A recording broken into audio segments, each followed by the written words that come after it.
Hello everybody, I hope that you're well. Are you ready to celebrate the season that the angels declared was going to be a time of peace on earth and goodwill to all men? Is that your experience of Christmas time? Unfortunately for many people, Christmas is far from peaceful. Statistically, it's a time when people experience a lot of stress, sometimes relationship breakdowns and even violence. So what's going on? We should be celebrating Jesus' birth, and Jesus' title is that he is the Prince of Peace.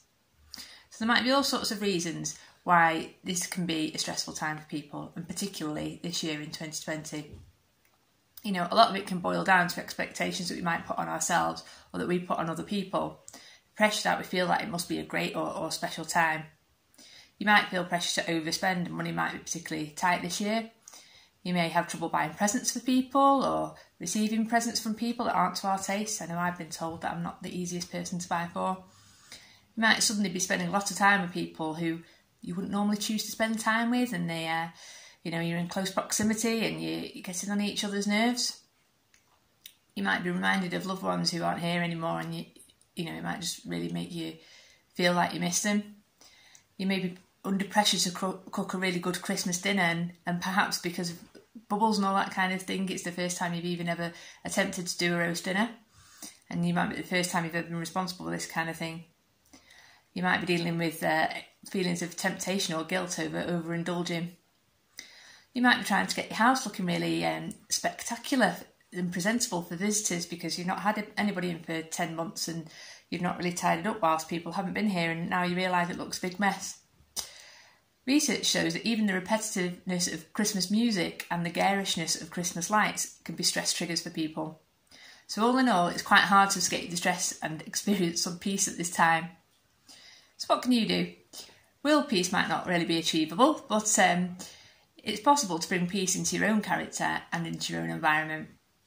Fortunately for us, God has provided the fruits of the Spirit so that the Holy Spirit can supernaturally give you peace. So that's something you can specifically ask God for and to develop this character in you. And this can also work in conjunction with the other fruits of the Spirit. What about love and kindness? How about you be loving and kind to people who might be feeling additional pressure, and maybe even be loving and kind to yourself and not kind of feel obliged to do certain things. If you're loving and kind to other people, they're more likely to be loving and kind back as well, and that's going to make for a more harmonious environment.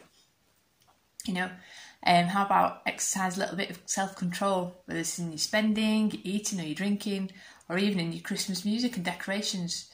Just chill out and relax a little bit. And also, how about practicing some patience with those around you?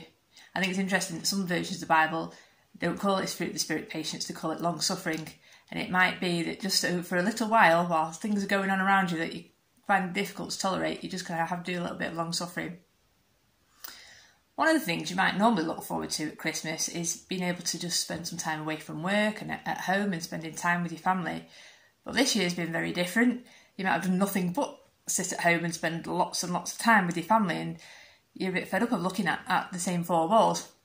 So one thing you can do to break out of that is actually come to church, give yourself a change of environment, see some new faces.